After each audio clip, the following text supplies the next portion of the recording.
The moment. Everything changed.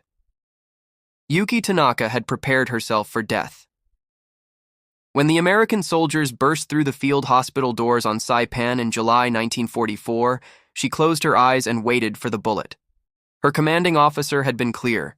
Capture meant unspeakable torture, violation, and degradation. Better to die with honor than endure what the Americans would do to Japanese women. But the bullet never came. Instead, a young soldier with dirt on his uniform and exhaustion in his eyes looked directly at her and said something in English. She understood only one word. Miss. Miss. The word hung in the air like something impossible.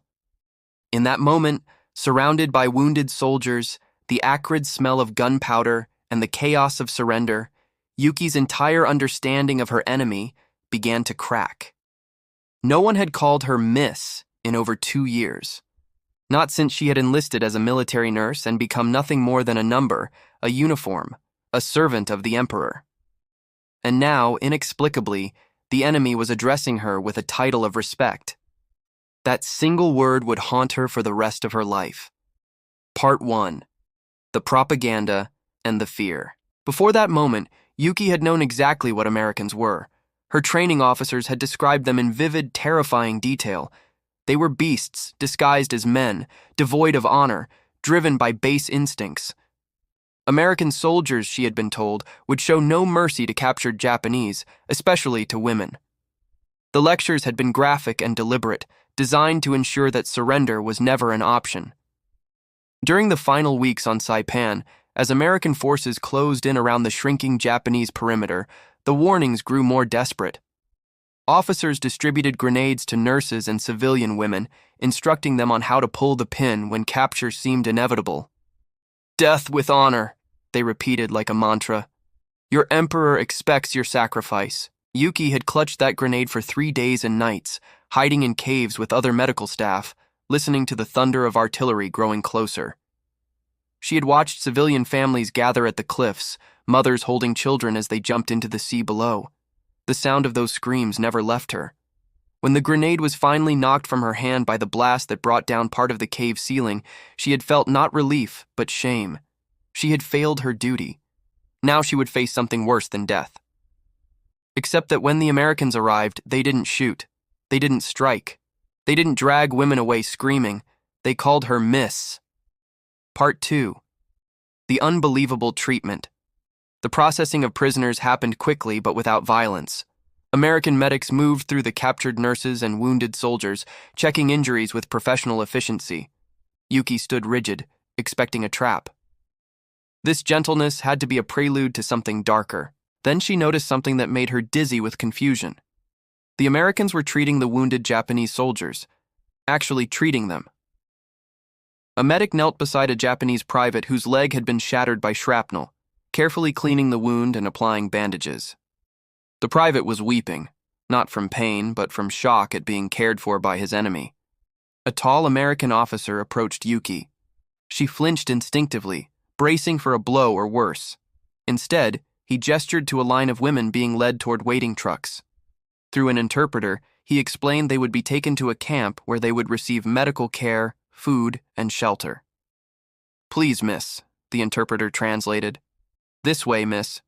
Do you need assistance, miss? There it was again. Miss. Not prisoner. Not enemy.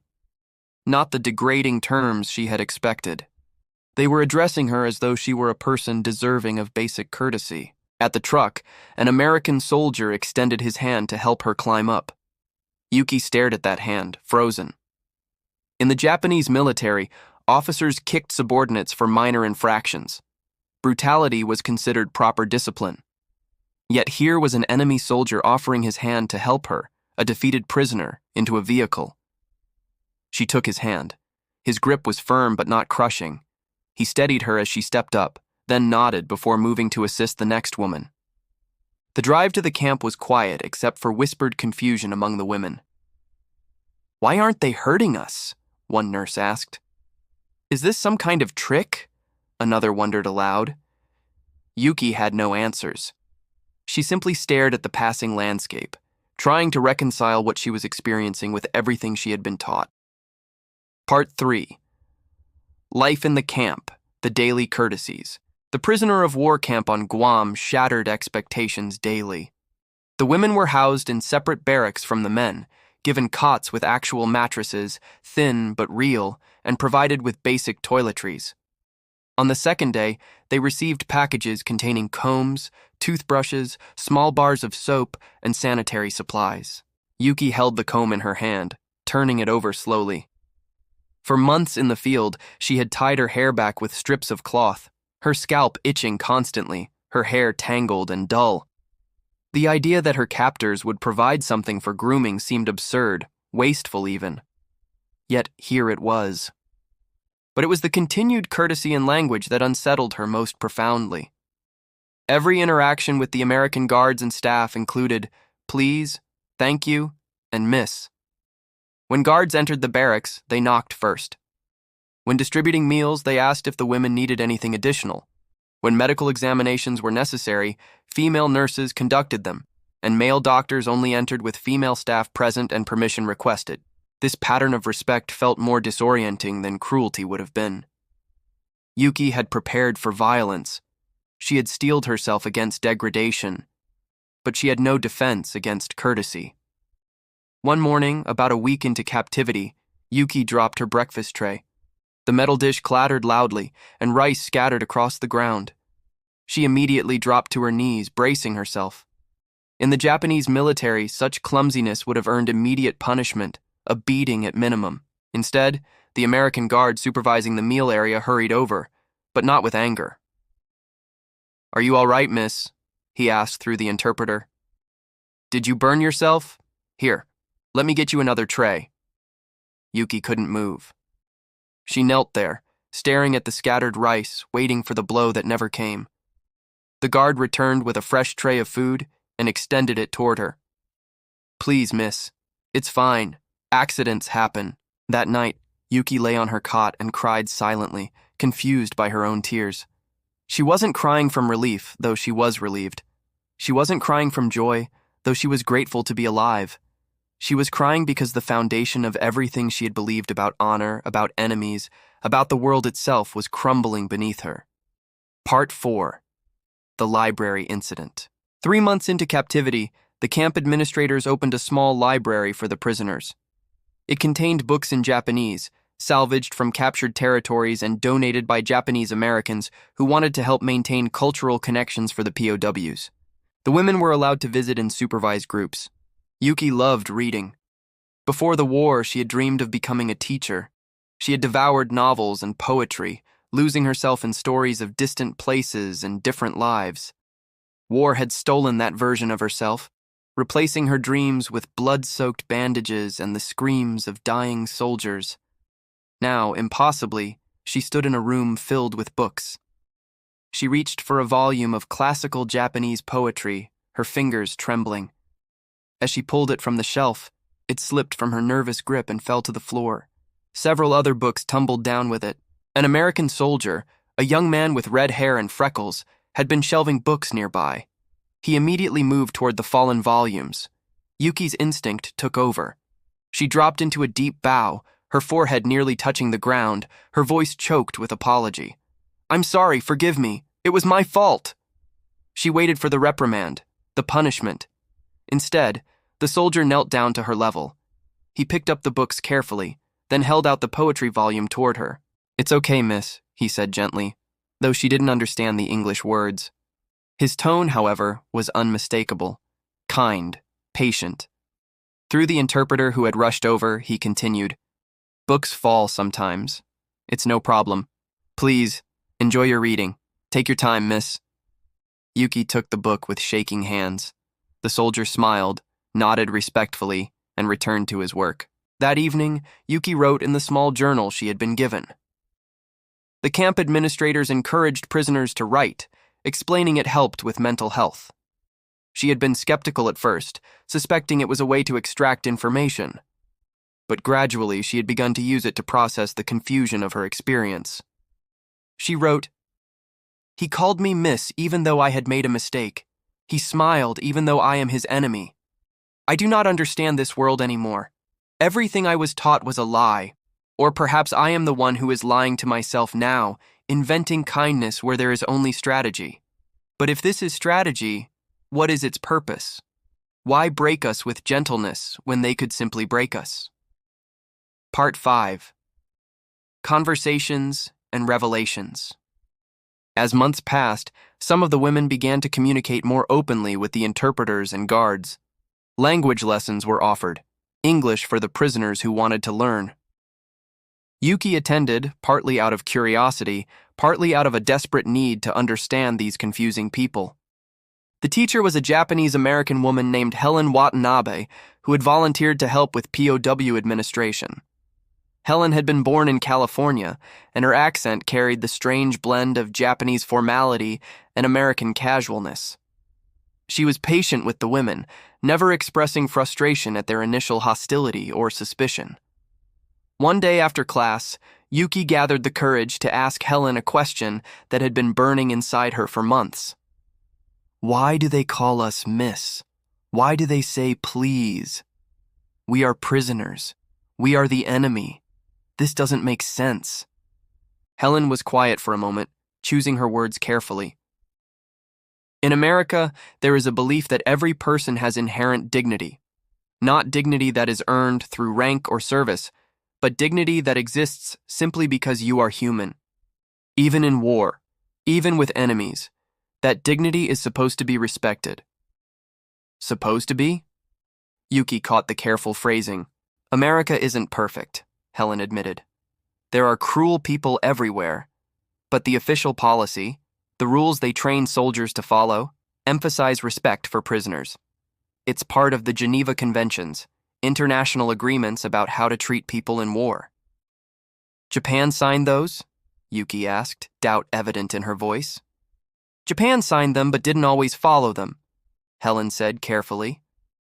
Many countries struggle with the gap between ideals and practice.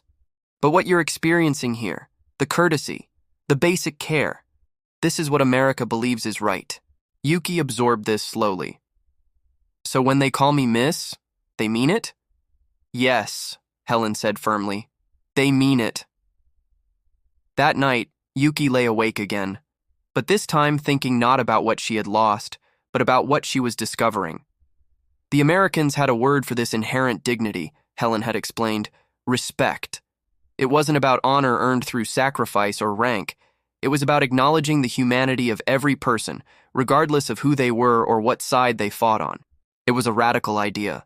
It contradicted everything Yuki had learned about hierarchy, about duty, about the emperor's divine order that placed some people above others by birth and position.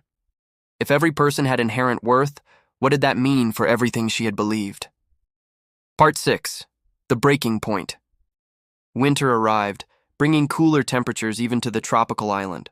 The women received blankets, extra clothing, and hot meals increased in frequency. Christmas came, a holiday Yuki barely understood, and the camp held a small celebration. The guards sang carols, their voices echoing through the barracks. They distributed small gifts, chocolate bars, writing paper, warm socks. A young guard approached Yuki with a candy cane. "Merry Christmas, miss," he said cheerfully. "It's tradition. Please take it." Yuki accepted the striped candy, staring at it in her palm. It smelled of peppermint, sweet and sharp. Such a small thing, so trivial. Yet it represented something enormous. Her enemy was giving her a gift to celebrate their holiday, treating her as though she deserved to share in their joy. That night, sitting with several other nurses, Yuki finally voiced what they had all been thinking but were afraid to say aloud. "We were lied to," she whispered. "About everything.